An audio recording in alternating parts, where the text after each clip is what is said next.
Dobry wieczór. Dobry wieczór. Z tej strony Paweł Jeżowski i Wacław. Witamy w wieczorze z Kremlinką w drugiej części po top 10. Ja dzisiaj samotnie. Tutaj gąsior mi wirtualnie towarzyszy.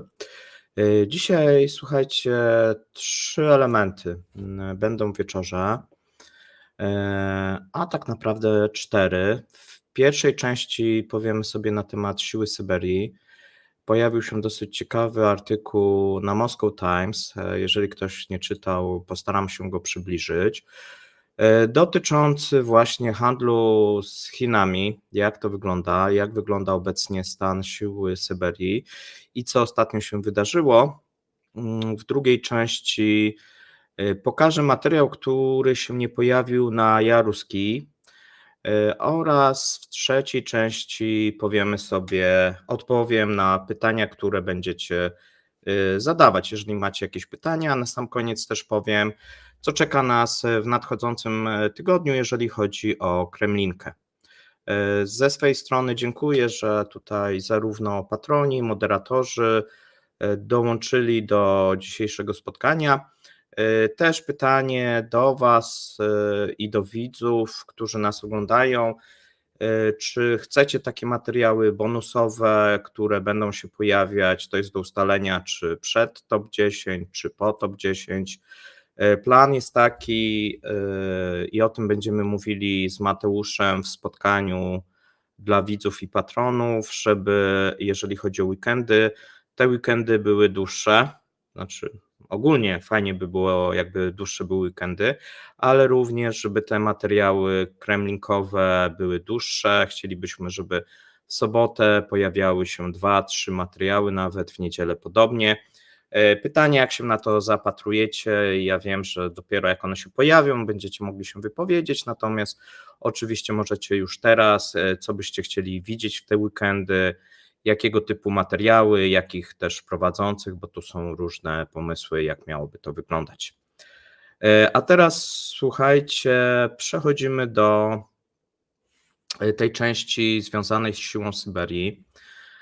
Mamy najnowsze informacje pochodzące z zarządu Gazpromu, który zatwierdził pracę nad połączeniem gazociągu Siła Syberii z trasą Sachalin-Chabarowsk-Władywostok. To jest trasa, która leci do Władywostoku i umożliwia eksport tego rosyjskiego gazu przez port właśnie we Władywostoku. Tutaj pierwotnie ten cały jak gdyby gaz, który z tej siły Syberii w tym momencie idzie gazociągiem, on idzie tak naprawdę z 2 złóż. Jedno, które znajduje się w Jakucji, a drugie, które się znajduje w obwodzie irkuckim. Pierwsze to jest Czajandiskoje, a drugie to jest Kowtyńskoje, właśnie w obwodzie irkuckim. 2 złoża, które miały zapewnić na samym początku mówiono o 30 miliardach metrów sześciennych. Tak pierwotnie był podpisywany kontrakt, potem to zwiększono do 38 miliardów metrów sześciennych. Tu na samym początku pojawiły się różnego rodzaju znaki zapytania, czy ten gazociąg jest w stanie tyle jak gdyby udźwignąć. Natomiast nikt nie pytał tak naprawdę o te złoża, bo wszyscy jak gdyby koncentrowali się na tym gazociągu.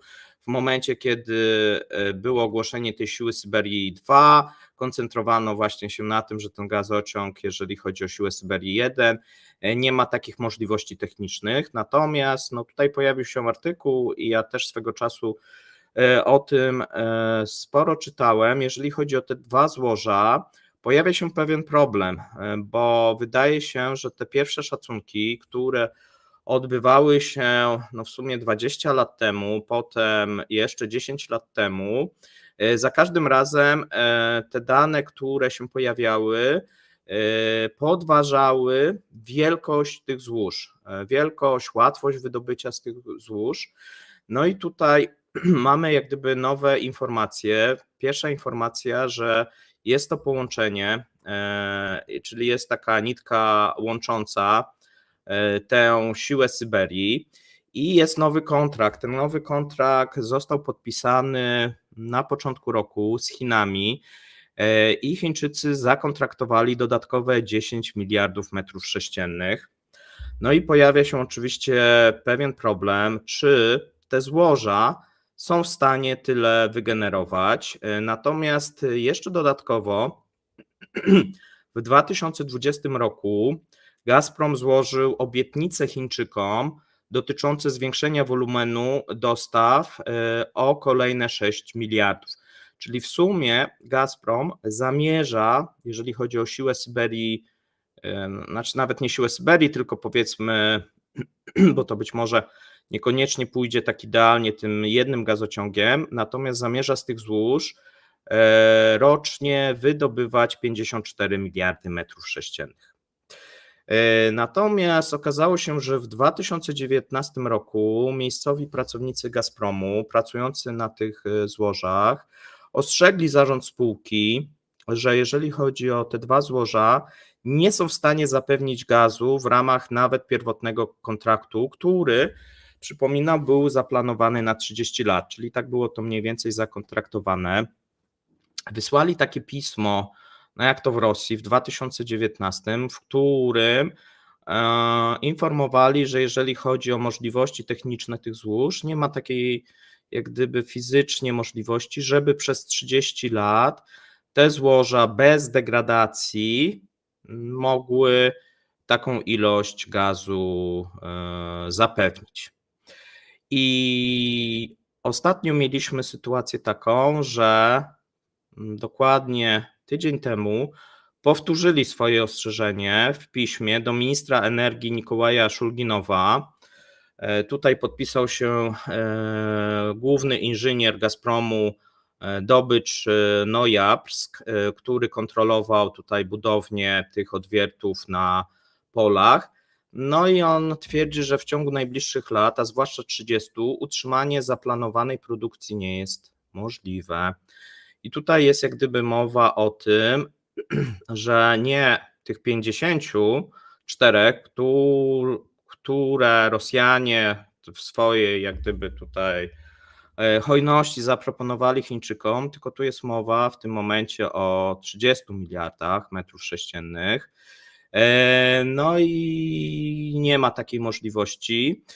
Dodatkowe badania poziomów roponośnych tutaj obniżyły oficjalne szacunki, słuchajcie, do 25 miliardów metrów sześciennych, co również okazało się jak gdyby za dużą ilością i te ostatnie, najnowsze dane, które znalazły się w tym liście autorów, słuchajcie, mówią w tym momencie o niecałych 16 miliardach metrów sześciennych.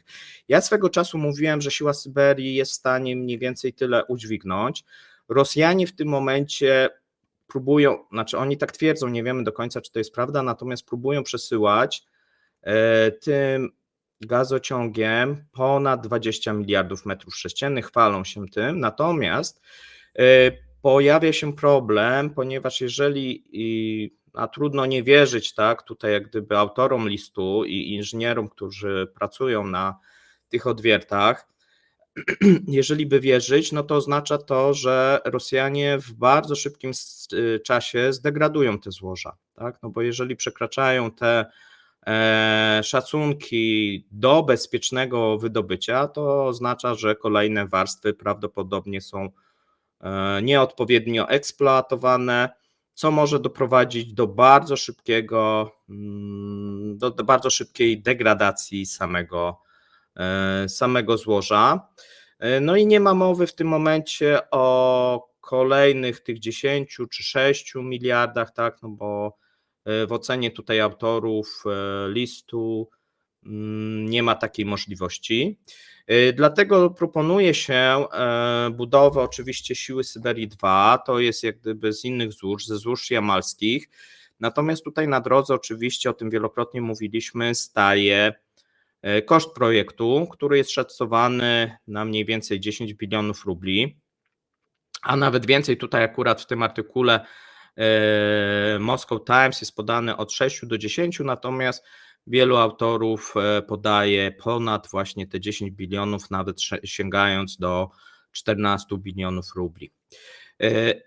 No i teraz pojawia się pewien problem, bo wszystko było liczone, jeżeli chodzi o siłę Syberii 1, że ta siła Syberii będzie przez 30 lat wysyłać te ponad 30 miliardów metrów sześciennych. Jeżeli się okaże, że po kilku latach, a w tym momencie wszystko wskazuje, że jeżeli będzie tak eksploatowana, to za kilka lat Rosjanie będą mieli problem, jeżeli chodzi o eksploatację tych złóż, szczególnie jeżeli nie będą mieli dostępu do dodatkowych technologii zagranicznych.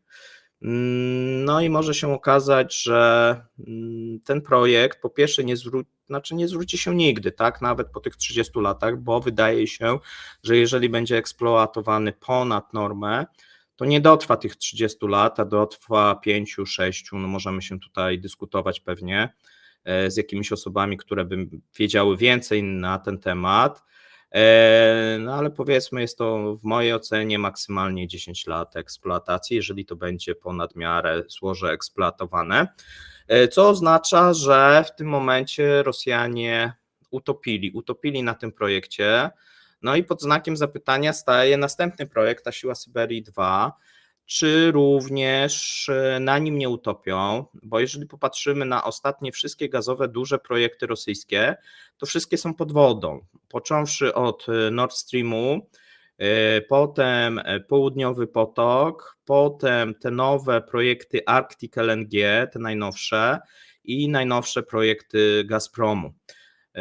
No i rodzi tutaj taką dużą obawę, szczególnie Rosja prowadząca konflikt i mająca duże problemy finansowe, jeżeli nie teraz, to za moment, czy jest w stanie udźwignąć tyle projektów, które wydaje się, że są po prostu źle skalkulowane. Szczególnie, że może się okazać, że jeżeli nawet by im się udało ukończyć i zacząć eksploatować już istniejące projekty, to wydaje się, że następne projekty, w tym siła Syberii, nie mają szans, ta siła Syberii 2 nie ma szans na jakąkolwiek rentowność. Szczególnie jeżeli teraz porównamy to do tego, co się dzieje w Europie i również w Chinach, czyli kierunek na te źródła odnawialne, no i w pewnej perspektywie odejście od tych paliw kopalnych.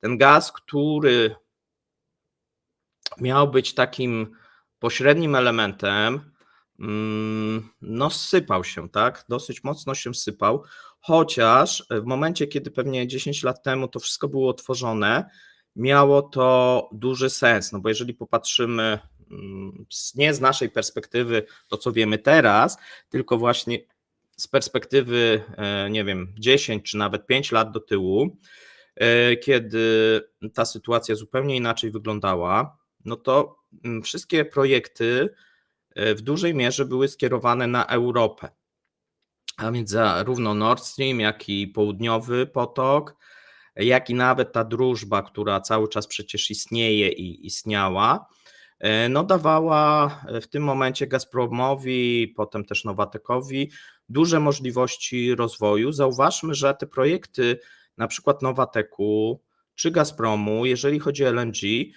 to głównie klientami miały być firmy europejskie, zresztą tam mieliśmy te spółki joint venture w dużej mierze z firmami europejskimi, też oczywiście były firmy z Azji, natomiast tym głównym odbiorcą miały być firmy europejskie. I tu można powiedzieć, że w pewnej perspektywie, powiedzmy dekady, Rosjanie chcieli zwiększyć zależność Europy, nawet dwukrotnie, mówiono nawet o trzykrotnym zwiększeniu, czyli tutaj Rosja stałaby się głównym tym dostawcą energii do Europy. No i zobaczcie, jak to wszystko się zmieniło, jak to się zsypało. Teraz Rosjanie muszą udawać, że próbują to przekierować na Chiny, natomiast to nie ma racji bytu ze względu na to, że to nie było tak tworzone. Ten biznesplan nie był tworzony nigdy w kierunku Azji, tak, w kierunku Chin.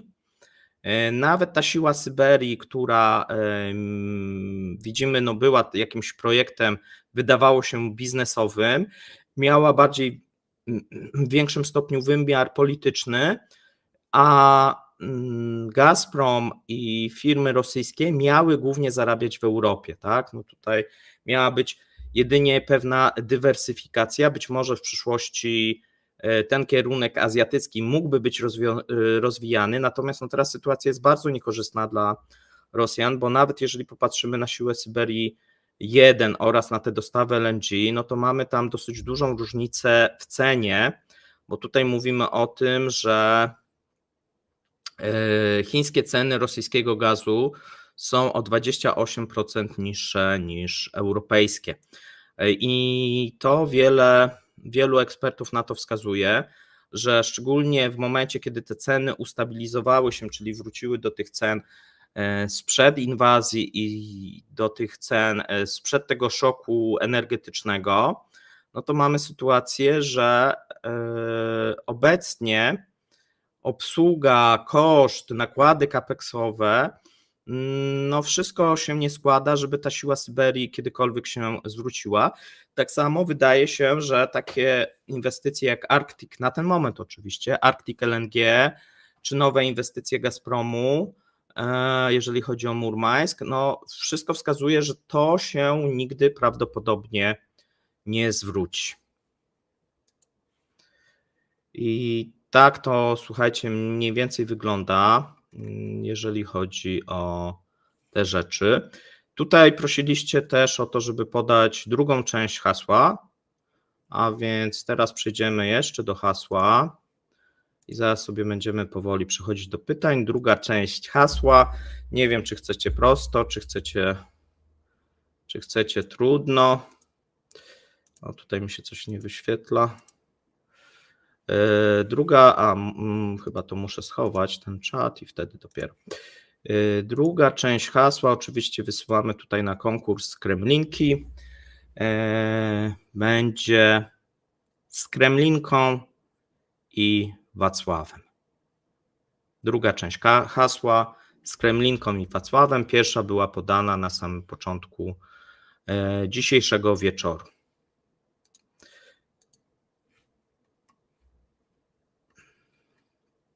I teraz słuchajcie, zapraszam Was do zadawania pytań, jeżeli macie jakieś pytania, a ja przejdę do następnej informacji.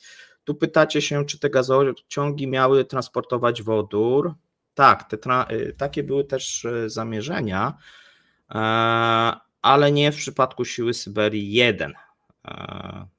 Jeżeli pewnie będą teraz budować dwójkę, bo w przypadku dwójki jest problem, kto ma za to zapłacić. Natomiast list intencyjny pomiędzy Rosją i Chinami jest przygotowany i tak naprawdę wszystko teraz utyka na tym finansowaniu, no i na tych elementach technicznych, kto ma to wykonać, właśnie za ile i tak dalej.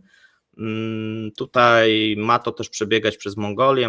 Mongolia ogłosiła pewien takie opóźnienie właśnie ze względu, że do niej nie trafiły odpowiednie dokumenty, tak, co powoduje, że w tym momencie ta budowa też się nie może odbyć, a one nie trafiły, no bo w tym momencie nie ma po prostu finansowania. To finansowanie miały zapewnić pierwotnie banki rosyjskie i chińskie.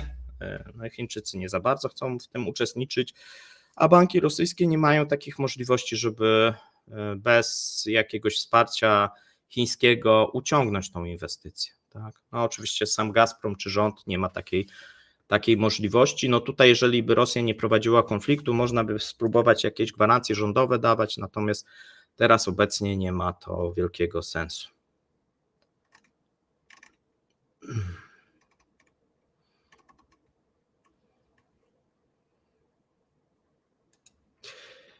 Tu jest pytanie od Gumiszka. A co myślisz o teorii, że wiedzieli o tym, że złoża są złe?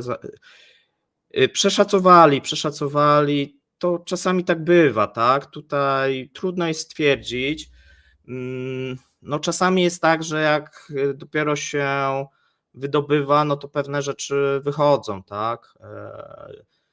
Jeżeli mamy pierwsze ekspertyzy, no można się wydawać, że tego gazu jest. On może być w zależności od przepuszczalności, no od wielu, wielu elementów, tak? No pamiętajmy, że to nie jest tak, że w jednym miejscu się wiercimy już tak przez 30 lat będzie, tak? No to często wymaga kolejnych odwiertów, kolejnych i tak dalej. Pamiętajmy, że tutaj mamy ropę pomieszaną z gazem, no to nie są proste procesy i tak może po prostu być. Ja bym tu wierzył tym inżynierom, którzy wysłali ten list, no bo oni się boją, że to zostanie zdegradowane, no bo jeżeli to będzie tak, że będzie taka rabunkowe wydobycie, no to rabunkowe wydobycie no może zapewnić kilka lat, natomiast nie 30, tak? Tutaj trzeba tymi złożami dosyć mądrze gospodarować.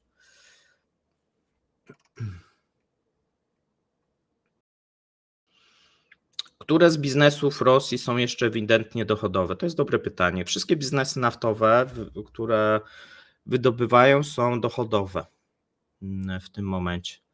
Nadal, jeżeli chodzi o wydobycie ropy, szczególnie jeżeli chodzi o stare odwierty, te odwierty sowieckie, pomimo tego, że nie wszystkie oczywiście, natomiast spora, ponieważ dosyć dużo jest tych odwiertów, one są też małe, natomiast te nakłady kapeksowe, że tak powiem, nie są pokrywane, no bo one były pokrywane za Związku Sowieckiego i cały czas można powiedzieć, że Rosja tam, gdzie jedzie na pewnym takim bonusie po Związku Sowieckim, no to tam zarabia. To jest troszeczkę taka, w Rosji często jest taka gospodarka rabunkowa, tak, no i tutaj niestety też to w przypadku surowców widać. Tam, gdzie weszła zachodnia technologia, wydawało się, że będzie lepiej, natomiast no teraz ta zachodnia technologia wychodzi, no i pojawiają się problemy. Gdzie jeszcze? No wszędzie tam, gdzie mamy takie proste biznesy, łowienie ryb, tak, zbieranie, czyli jeżeli chodzi o rolnictwo, to też jest w tym momencie jeszcze dochodowe, chociaż tu też o tym wielokrotnie mówiliśmy, pojawiają się problemy. Pamiętajmy, że Rosja jest dosyć dużym krajem, tak, no i tu możemy sobie wyobrazić, nie wiem, jak takie rzeczy jak na przykład wyręb drewna, chociaż z wyrębem drewna na przykład są ostatnio problemy, bo łagry są w tym momencie likwidowane, nie ma więźniów, tak? I to jest dużym problemem, bo nie ma tej darmowej siły, taniej darmowej siły roboczej, albo jest jej bardzo mało, co powoduje, że wiele zakładów zaczyna być deficytowych. Wodór, tak, wodór, jeżeli chodzi o gazociągi w Europie są odpowiednie technologie, bodajże Linde też, do tego, żeby gazociągami przesyłać wodór. Tam jest możliwość mieszania z gazem i tak dalej, to jest opisane. Jak będzie duży kryzys? W tym momencie nie ma kryzysu jako takiego, który byłby porównywalny w latach 90. Natomiast no, ta gospodarka w tym momencie bazuje w dużej części na gospodarce wojennej. Mówi się, że nawet o 30% produktu krajowego brutto jest, znaczy tych firm, czyli 30% firm jest zaangażowane w pracę i tworzenie czegoś bezpośrednio lub pośrednio dla wojska, no co spowoduje duże problemy w przyszłości, tak? Bo to oznacza, że Rosjanie teraz, jeżeli chodzi o styczeń, luty, chwalą się wzrostem produktu krajowego brutto na poziomie 6-7%. W marcu już troszeczkę jest gorzej. Jeżeli patrzymy na te dane Rostatowe oczywiście, natomiast jeżeli popatrzymy na źródła tych, no z czego to wynika, no to nie jest wzrost jakiejś eksportu. Tam mamy dopiero w kwietniu będziemy mieli nadwyżkę po raz pierwszy, która wyszła trochę tak z tych sankcji, co da dodatkowy bodziec wzrostu produktu krajowego brutto, bo spadnie import dosyć mocno. Natomiast jeżeli chodzi o te pierwsze miesiące, no to produkcja wojenna, a w dużej mierze to nie jest, ja wielokrotnie mówię, że to nie jest taka typowa produkcja wojenna, tylko to jest produkcja taka remontowa, a więc oni liczą te wyremontowane czołgi jako produkcję wojenną, a ta produkcja wojenna liczy się w tym momencie do koszyka produkcji wyrobów metalowych. No jeżeli sobie zobaczymy na tą produkcję, no to mamy dosyć dokładne dane. Widzimy co prawda, że jeżeli chodzi o całą gospodarkę i przemysł, to mamy taką stagnację od 2023, natomiast jeżeli chodzi o produkcję wojenną, to najmniej dotyczy. Tam w tym momencie jest najlepiej, chociaż ostatnio mamy takie niepokojące dla Rosjan sygnały, że mamy dosyć duże przestoje, duże braki, no i pojawiły się też te problemy, jeżeli chodzi o podzespoły z zagranicy. Tutaj Szojgu robił ostatnio objazd, ponieważ są duże obawy, że ta produkcja nie nadąża nad tymi potrzebami związanymi z letnią ofensywą, tak jak sobie przynajmniej sztabowcy gdzieś tam w tych planach wykreślili.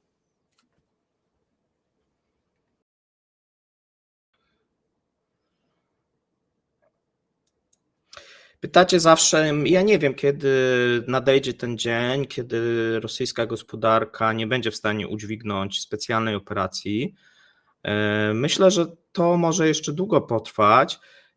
Dużym ograniczeniem, jeżeli chodzi o specjalną operację, są te remonty, tak? Bo to już widzimy, że rok 2024 to będzie ten ostatni rok, kiedy coś się jeszcze da wyremontować. Mówi się, że ta końcówka przypadnie na 2025, chociaż mi się wydaje, że to będzie po prostu wcześniej. No już nie będzie co wyremontować, nie będzie tych nawet czołgów, wozów, w wozach już jest też problem.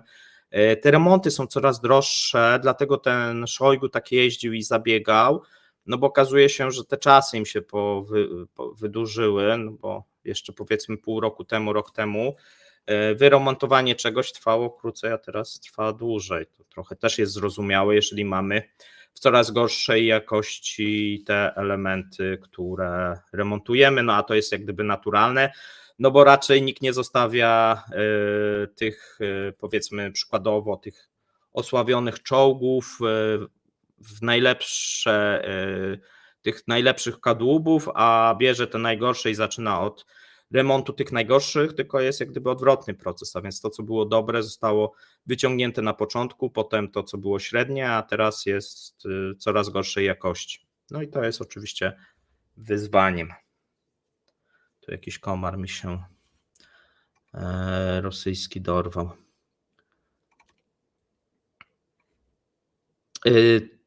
Co będzie jednoznacznym objawem kolapsu rosyjskiej gospodarki? No takie sygnały mamy już trochę, jeżeli chodzi o ten rok. Inflacja. Inflacja, która jeżeli się oderwie i braki.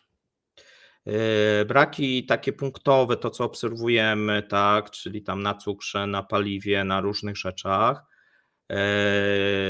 Tu bym szedł w tym kierunku, że rząd będzie próbował tą gospodarkę, bo wbrew pozorom to nie jest tak, że Rosja przeszła na gospodarkę wojenną w pełni, tak jak nam się stara też powiedzieć,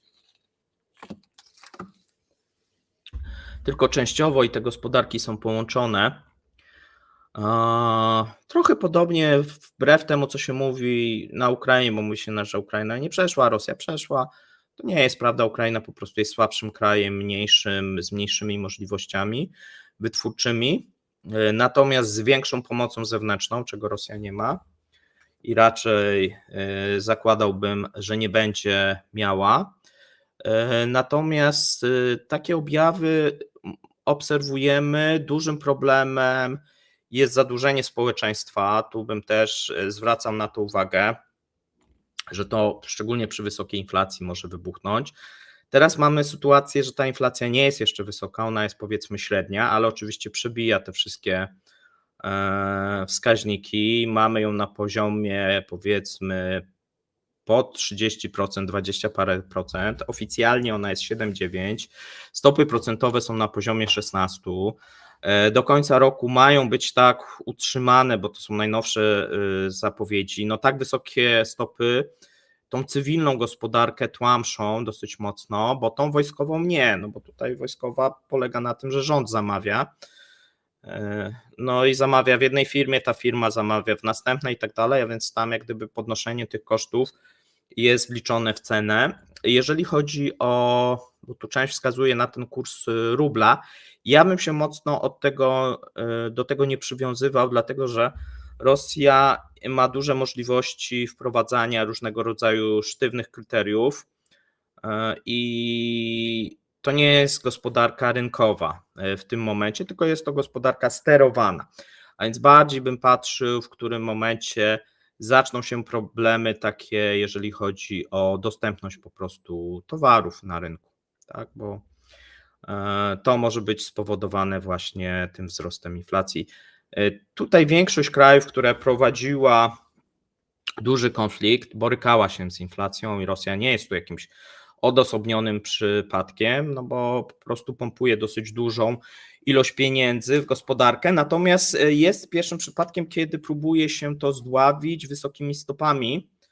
No i to można powiedzieć jest pewien eksperyment, tak? Jak ten eksperyment się zakończy, wydaje mi się, że źle, natomiast daje taką jakąś perspektywę, czy rząd udaje, że próbuje to jakoś regulować, tak? Że niby nie prowadzimy żadnego konfliktu, jest normalnie, podnosimy stopy, za moment te stopy spowodują, że ta inflacja, zbierzemy pieniądze z rynku i zabierzemy ludziom te pieniądze przez te wysokie stopy i firmom, no ale nie zabiorą firmom, bo rząd dosypuje, tak, po prostu dużymi inwestycjami w zbrojenia, tak, a więc jeżeli dosypuje, no to trzeba by zabrać rządowi i wojsku, no to wtedy tą inflację się zdławi dosyć szybko. Pamiętajmy, że w tym momencie około 150 miliardów dolarów rocznie w 2024 będzie przeznaczone na wojsko, no to jest duża kwota, no te pieniądze no spowodują, że ktoś dostanie wypłatę, ktoś za tą wypłatę coś kupi, ci weterani, ich rodziny, ci co giną, ci co są ranni, no te pieniądze krążą w gospodarce, co powoduje ten efekt inflacyjny. A ponieważ one nic nie produkują, tak, no bo ci weterani nic nie produkują, te firmy dla gospodarki nic nie produkują w większości, tudzież taki jest sztuczny łańcuch, tak, że ktoś dostarcza mundury, te mundury ktoś tam dalej, czy tam dostarcza jakieś elementy metalowe do karabinów, potem ktoś składa te karabiny i tak dalej, a więc to jest takie perpetuum mobile, ale ze skończoną gwarancją, no bo to kiedyś, jak każde perpetuum mobile, musi się przewrócić, tak? Bo jakby było inaczej, no to tylko prowadzić specjalne operacje i być bogatym. Pytacie się, że jeżeli nie siła Syberii, to jest inna alternatywa. Tak, mówiliśmy, tą alternatywą dla Rosjan jest skraplanie gazu. I tutaj w tym programie dotyczącym Gazpromu ja omówiłem różnego rodzaju problemy związane z tym skraplaniem, tak, czyli przyszłościowo tak, na ten moment nie, bo nie ma technologii rosyjskich, bazujemy na technologiach zachodnich, albo amerykańskich, albo niemieckich, francuskich też, natomiast to jest jeden problem, a drugi problem to są gazowce, tak? I trzeci problem to są klienci, no bo trzeba teraz jeszcze komuś to dostarczyć. W tym momencie najlepszymi klientami na gaz LNG jest Europa, no ale Europa chce z tego zejść. No i jeżeli nie zejdzie w tym roku, to zejdzie w przyszłym roku, jak nie w przyszłym, to za 2 lata.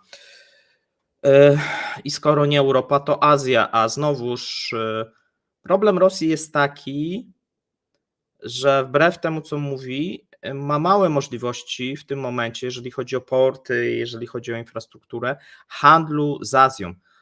To wszystko musi zostać wytworzone. Rosja też jako Rosja nigdy nie posiadała tych okien na świat i portów. To jest jak gdyby bolączka Rosji.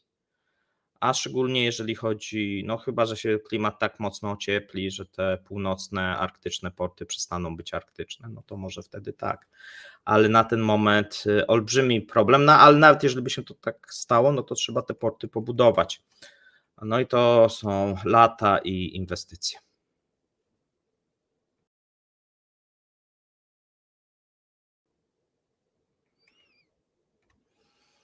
Tu widzę, że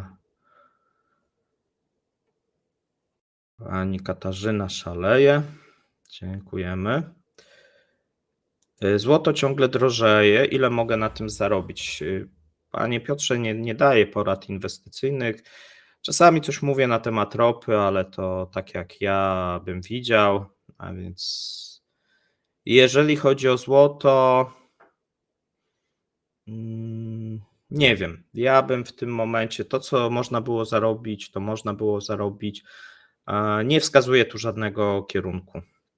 Wydaje mi się też, że te kierunki, które teraz są w stosunku do Bitcoina, że teraz trzeba go shortować, to też ktoś się myli, tak mi się wydaje. I bym tu też mocno uważał.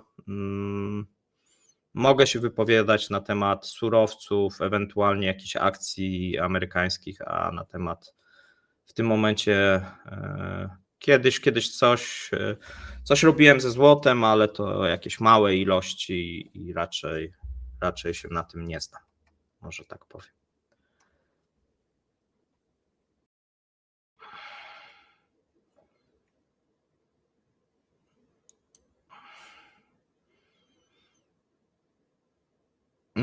Czy Rosjanie chcą utopić Zielony Ład, póki mogą wykazać, że Unia Europejska nie da rady przejść? Nie, myślę, że nie są w stanie, B.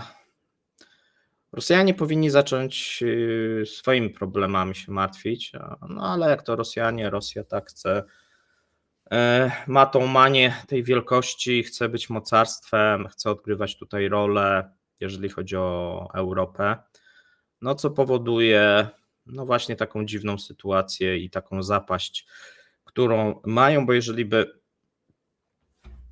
zamiast tutaj bawić się właśnie w podbijanie innych, zajęła się własną gospodarką, własnymi sprawami, no to być może w innym miejscu byłaby i obywatele byliby bardziej szczęśliwi, a nie tak, że wszystko jest na pokaz, bo w Rosji wszystko jest na pokaz i ta wojna też jest na pokaz.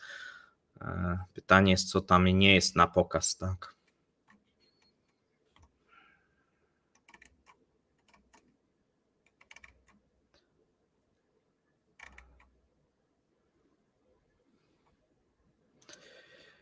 Na ile zwiększona produkcja broni będzie miała wpływ na front? No, zwiększona produkcja broni ma wpływ na front.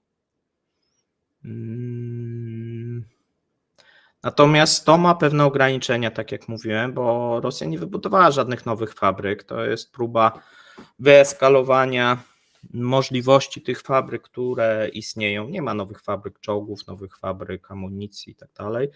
Mało w Rosji się tworzyło. No, były jakieś takie parki technologiczne, teraz jeszcze są, no ale to są takie, że tam można sobie drony czy jakieś inne elementy składać. Teoretycznie w porównaniu z Zachodem to Rosja ma małe możliwości.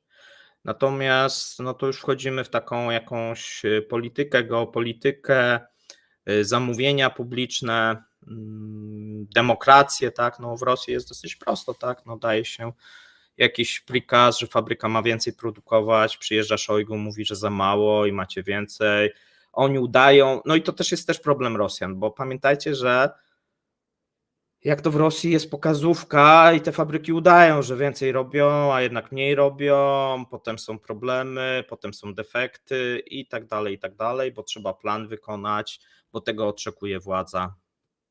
To też gubi, tak? Czyli taki błędna ocena sytuacji potem się tworzy, no bo taki generał musi sobie wziąć, że założyć, że jeżeli chodzi o produkcję, to ktoś oszukuje i sobie zmniejszać te potencjalne ilości dostępne. No chyba, że jest się polskim ekspertem, to wtedy się wierzy we wszystko, co oni tam podają. Natomiast no, pamiętajcie, Rosja to taki stan umysłu, gdzie trzeba się pokazać, szczególnie przed przełożonymi, a więc jeżeli ktoś, nie wiem, kiedykolwiek miał do czynienia, czy osobiście, czy przez rodzinę, czy przez znajomych, to dokładnie wie, o czym mówię. No jeżeli chodzi o wojsko, to tam tym bardziej, tak, no nie wolno się przyznać do błędów, trzeba tutaj wykonywać te polecenia i te oczekiwania spełniać, przełożonych szczególnie.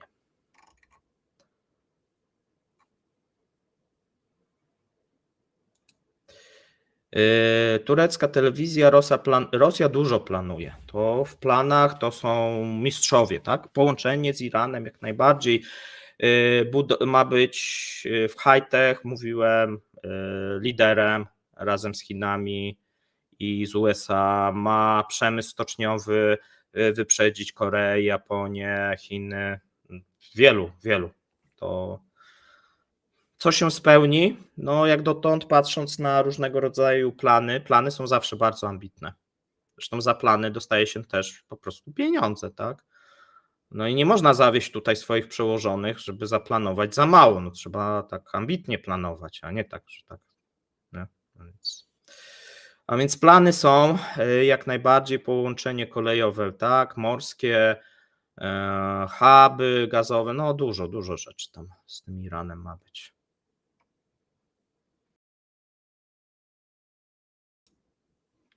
Czy komisarze walutowi przymusowa sprzedaż sprawdzą się? Na razie się nie sprawdzają.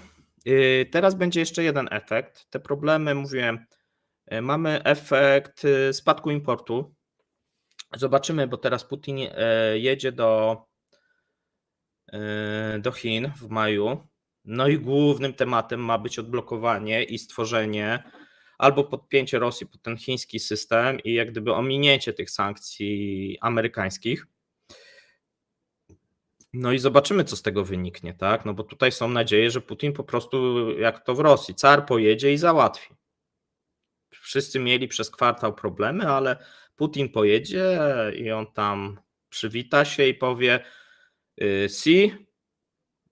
proszę cię, ma być koniec już tych problemów. No i następnego dnia te problemy się skończą. Czy tak będzie? Wydaje się, że nie. Wydaje się, że Chiny w co innego grają. No chyba że coś za to dostaną. I pewnie się, jeżeli by się skończyły, no to możecie tutaj założyć, że Chiny za tą zgodę coś zażądały. I za jakiś czas pewnie się dowiemy co. A jeżeli się nic nie zmieni, no to znaczy, że żadnego dealu tutaj nie będzie. Ja obstawiam, że raczej będę zaskoczony, jak będzie, tak? Bo wydaje mi się, że jeżeli chodzi o Chiny,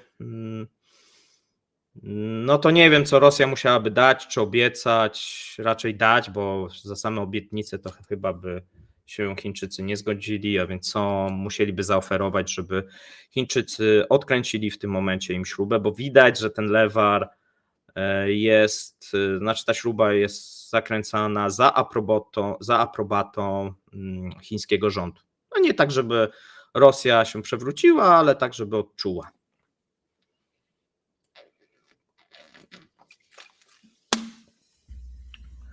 Natomiast teraz efekt będzie, bo wszyscy tutaj w Rosji eksperci mówią, że ten dolar tam wystrzeli.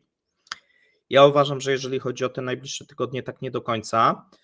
Dopiero w momencie, kiedy ten import jakoś się tam wyreguluje, spadnie i będziemy mieli znowuż nadwyżkę taką, a więc raczej bym obstawiał te tygodnie na umocnienie delikatne.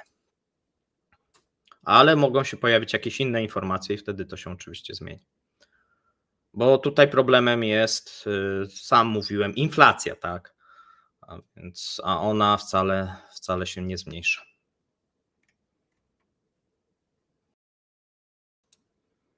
Tu piszecie, zaczynamy wysyłać ogrom drony z oprogramowaniem zwalczaj swojego, nie wiem o co chodzi. No teraz Zachód wysyła i coraz więcej będzie i dronów, i rakiet, które będą się naprowadzać na sygnały zakłóceń, tak.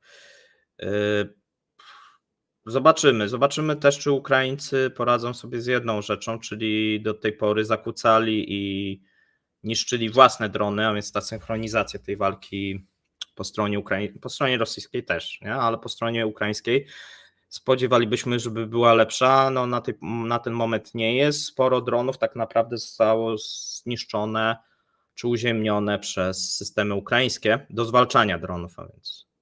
Natomiast no teraz będzie następny taki przełom, czyli te wszystkie pociski, które będą się naprowadzać na źródło zakłócenia, więc no Rosjanie mogą to dosyć dotkliwie odczuć, a więc to, co było dosyć dużą przewagą, czyli nasilenie i duża koncentracja tych systemów do walki radioelektronicznej w tym momencie może się okazać za moment przy tej letniej ofensywie zgubą Rosjan. Tak.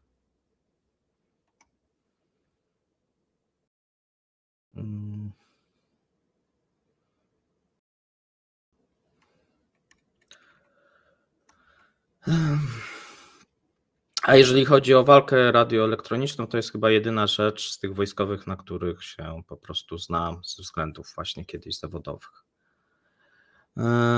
Dobrze.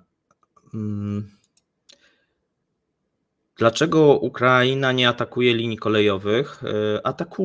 Atakuje i atakuje teraz w dużej ilości, tylko to się mało przebija. Możemy więcej w cepach mówić. Podstacje w dużej mierze elektryczne, same linie nie atakuje, bo te linie dosyć szybko się odbudowuje. Tak, a więc to chyba jest ten powód. No i w tym momencie też są jakieś istotniejsze też elementy do ataku.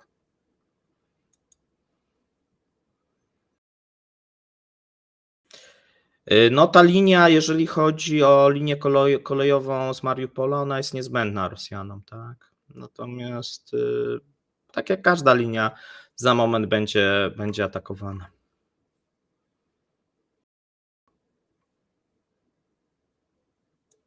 No, tu ktoś właśnie pisze, tak, to co powiedziałem.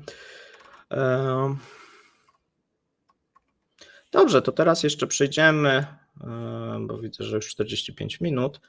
Przejdziemy, słuchajcie, jeszcze do jednego tematu, który się nie zmieścił w Jaruskim. A więc chciałem Wam pokazać pewien obrazek, który być może część z Was już widziała, a część nie.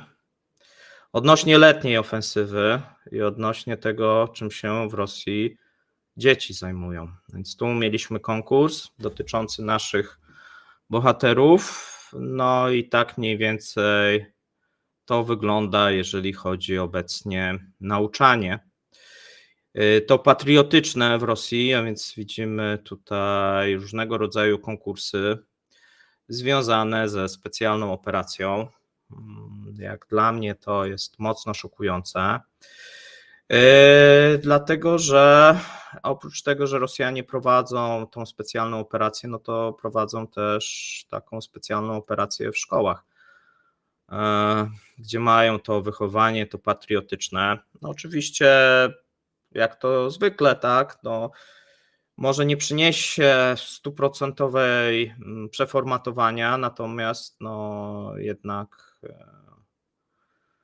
dla mnie dosyć obrzydliwy reżim i obrzydliwe rzeczy, które w tym momencie robi no młodemu pokoleniu, tak, więc tak, wychowują tak kolejne pokolenie.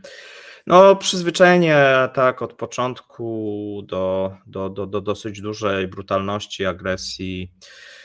Też to, co się dzieje, dosyć duża agresja w stosunku do migrantów, o tym wielokrotnie mówimy i na poważnie, czasami na mniej poważnie, natomiast no, problem jest no, niezwykle poważny.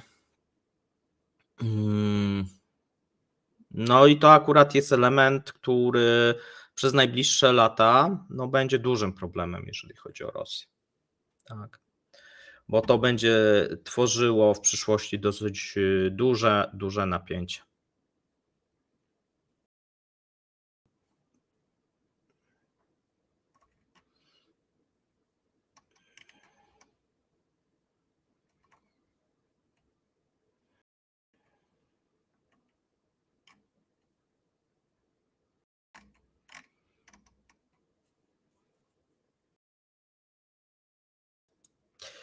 Coś tak, nacjonalizm narodowy, coś pewnie podobnego niestety się tworzy. A to ciekawe, no bo tutaj jak gdyby ten reżim na samym początku walczył z takimi ruchami, no i kończy jako element takiego, można powiedzieć, ruchu. No dziwny ten kierunek, można powiedzieć, ten reżim też przybrał. grania na takich niskich mocno instynktach, no, prania dzieciom mózgu w tych szkołach, no, ukierunkowana agresja, to nie tworzy zdrowych tych pokoleń w przyszłości też.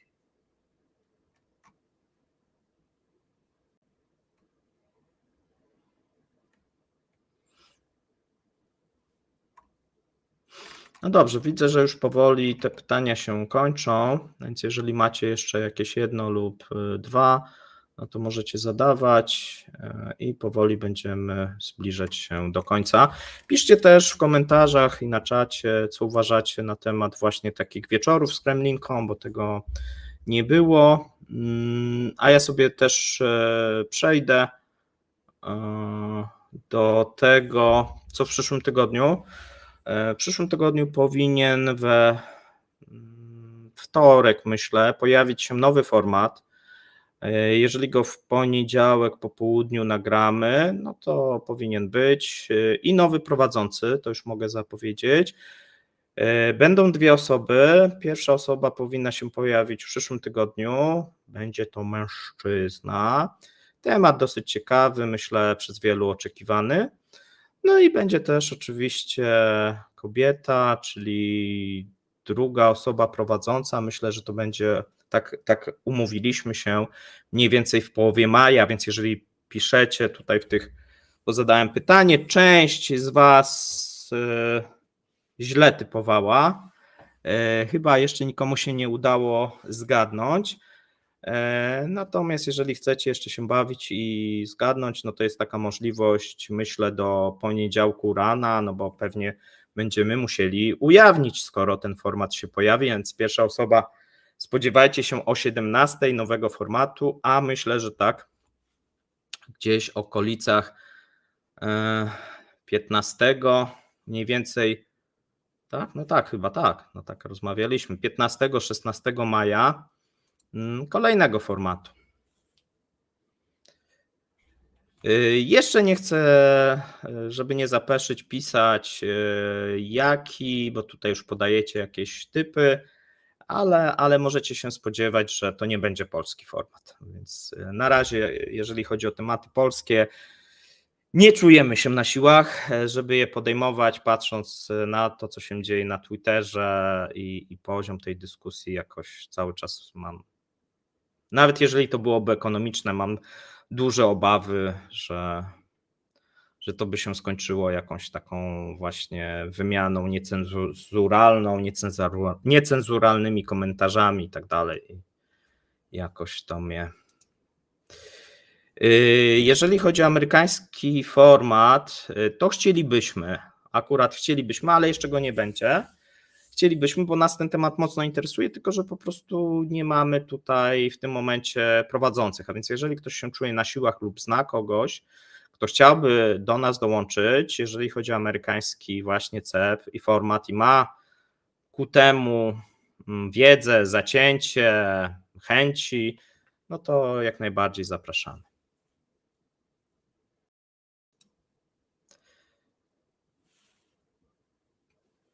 Czy jest szansa, by powstał Jaruski Global? No był taki chyba pomysł, natomiast pamiętajcie, że ten Jaruski dużo nas kosztuje.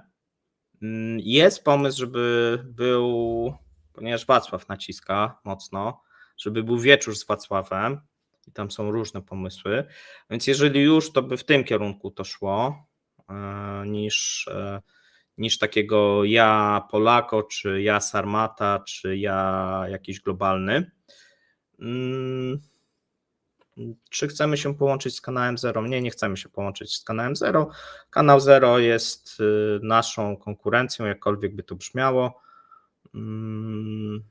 Nie mamy akurat ani tam znajomych, ani jakichkolwiek powiązań, tak? Jesteśmy zupełnie tutaj niezależni. Czy pan Wojtek wpadnie? Tak, wpadnie. Nie wiem, kiedy Wojtek był. Umawialiśmy się, jeżeli chodzi o ten program Energetyczny Biznes na podsumowanie miesiąca raz w miesiącu, a więc jeżeli to wypada, to pewnie będziemy to tworzyć. Akurat tutaj współpraca z Wojtkiem Jakubikiem jest dosyć dobra. Tak to oceniamy.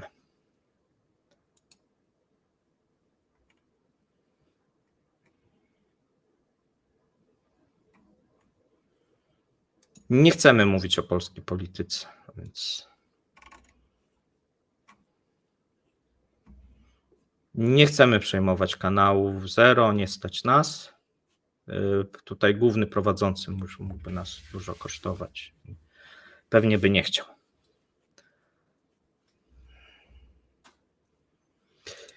Tu był pomysł odnośnie, być może za wcześnie go kierowaliśmy, ale był pomysł, żeby robić taki właśnie program z widzami. On nie jest prosty, bo były te próby, kwestia mikrofonów, no wielu jak gdyby takich elementów, nie każdy chce występować, każdy chce być na wizji, ktoś chce być nie na wizji, komuś zrywa to łącze. Czyli to są wszystkie te problemy, które mamy z prowadzącymi lub z gośćmi, tak? Tylko że zmultiplikowane, tak? Że słaby mikrofon, coś nie słychać, komuś internet zrywa. Więc jest to ciekawe, bo jak najbardziej chcemy współpracować, natomiast musimy opracować to pod względem jakimś technicznym, żeby to było bardziej sprawne. Czy będzie jeszcze jakaś rozmowa z Piotrem Napierałą? Piotr ostatnio chyba, nie wiem, jakąś tutaj krucjatę tworzy, natomiast jeżeli będzie jakiś taki temat i Piotr będzie chętny, to tak. Jeżeli chodzi o jego krucjaty, to akurat one, znaczy ich nie za bardzo rozumiem, natomiast jeżeli chodzi o niektóre spostrzeżenia, moim zdaniem nie ze wszystkimi się zgadzam, natomiast jest to ciekawe, ciekawa osoba, ciekawe spostrzeżenia. Ja bym pewnie jakąś tą formę bardziej taką kremlinkową wolał, no a on jak gdyby ma prawo i może bardziej ostre wypowiedzi stosować, bardziej lubi właśnie jakieś takie polityczne, my chyba mniej. CEP Indie, no to fajny format, tylko bardzo niszowy. Obawiam się, że ilość tych chętnych nie byłaby za duża.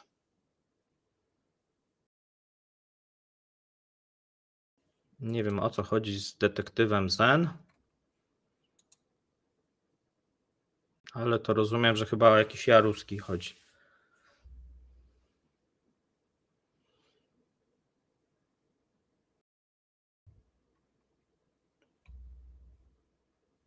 Gospodarczo Indie tak, dlatego często się pojawiają, znaczy tak mi się wydaje, że często, nie? Może mogłyby pewnie być częściej. Natomiast tak, to jest ciekawy kraj z dużym potencjałem, wielokrotnie mówiłem, bardzo nadal biedny, z dużymi możliwościami, szczególnie jeżeli będzie ta stabilizacja polityczna w tym momencie. Można oczywiście na nią narzekać, nie? Ale jakaś jest.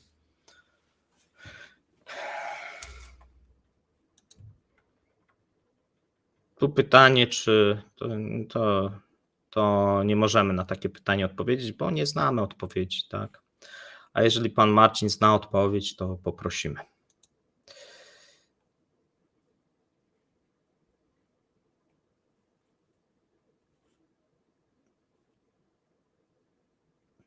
No dobrze. Słuchajcie, zbliża się 11, minęła godzina. Ja ze swojej strony dziękuję za spotkanie. Piszcie w komentarzach, co myślicie na temat wieczorów z Kremlinką.